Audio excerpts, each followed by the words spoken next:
Hello, everybody. Welcome to Sick of Shit Broadcasting. I'm the host of this program. As you well know, yours truly, Mr. Sick of Shit. Because, just like you, every day I get a little more sick of the shit than I was the day before. Couple of things, two main things, that I want to address today. And this is a very serious tone for me. One, it really looks like the economy is about to just go completely down. It really looks that way. Regardless, as you know, some are saying that they don't believe that the diesel shortage is real. Whether it is or not, it doesn't matter. I really didn't feel that COVID was a real thing for a very long time, and I'm still not convinced that it is. But the effects of so many people believing it were real. And regardless of whether the diesel shortage is real or false, the effects of everyone believing it, because even if it's orchestrated and deliberately withheld, the effects are still going to be the same. So it really doesn't matter whether it's real or false. The effect will be the same, and the effect is going to be bad if this comes down, which means everything is just going to go completely to hell in a handbag. So get ready for it as best as you can now, while the goods are in the stores and you can afford to buy them. Because it's looking like a lot of stores, a lot of businesses are going to go out of business. And very likely are just, they're just going to close their doors, because if they don't have any goods to sell, there's going to be no point in staying open. What's the point of paying people to work when there's not going to be any work to do? So get ready for that, because it's probably going to happen. Now, I want to touch on something that I have gone into before. I'm going to go into it again this time, a little bit deeper than I have in the past. And that is the topic of illegal immigration. I fully understand why so many people, and that includes me, I don't like the idea at all of anyone coming into this country that could be potentially carrying a serious communicable disease. I don't like that thought at all. I don't like the thought of people coming into this country who may very well have a criminal record that includes violence, rape, God knows what else. I don't like that. But it's happening. And it's happening for reasons other than what people are looking at on the surface. Take Cuba, for example.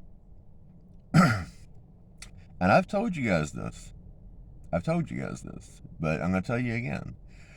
The situation there is so bad, people are going hungry. Do you realize that the elites in Cuba can eat anything they want? But if a Cuban farmer or anybody who is not considered an elite kills a cow to feed their family, they go to prison for 20 years. Do you realize that? Yeah, that's what it's like there. Not only that, but the children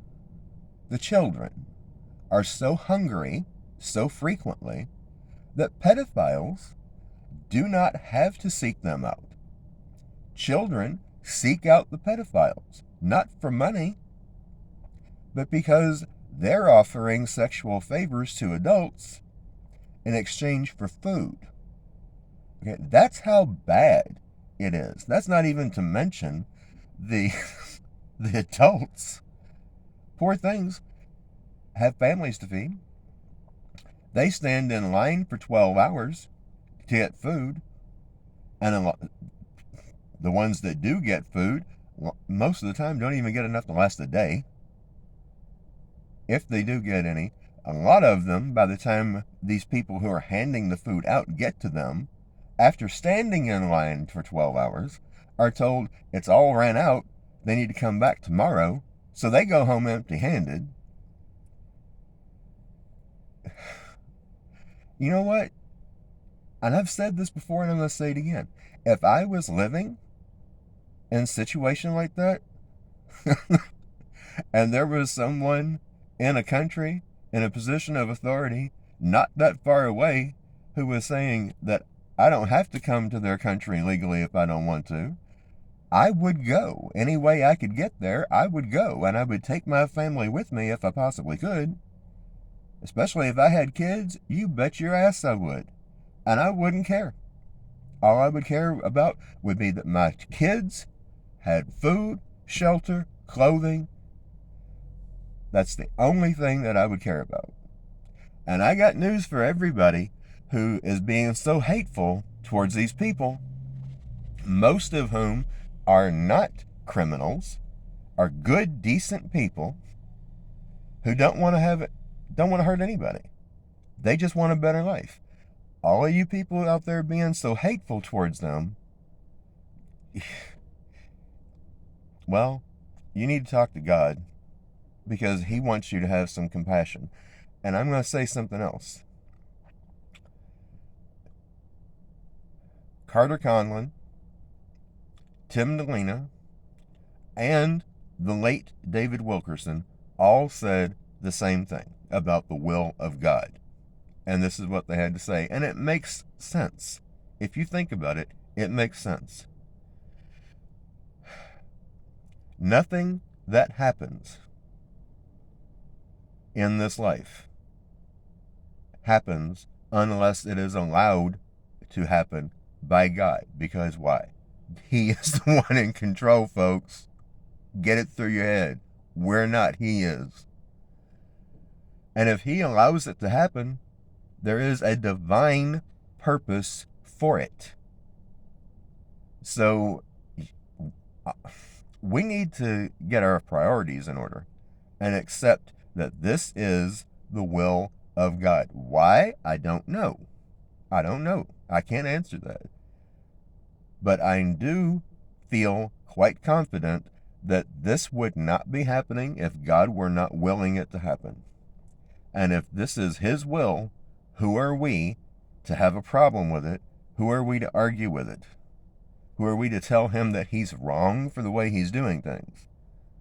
Think about that. Now, I've gone on for a while longer than I meant to, but I wanted to make sure that I get this out and get my point across, because there are a lot of people who need to hear this.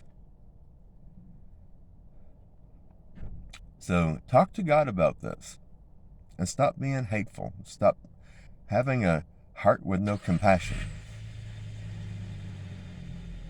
They're here. Okay? They're here. There isn't anything we can do about it. What God wants us to do with these people is love them just like we would anybody else, and do what we can to help them, to give them a hand up. Not handouts, a hand up. Till next time, Mr. Sick of Shit, signing out.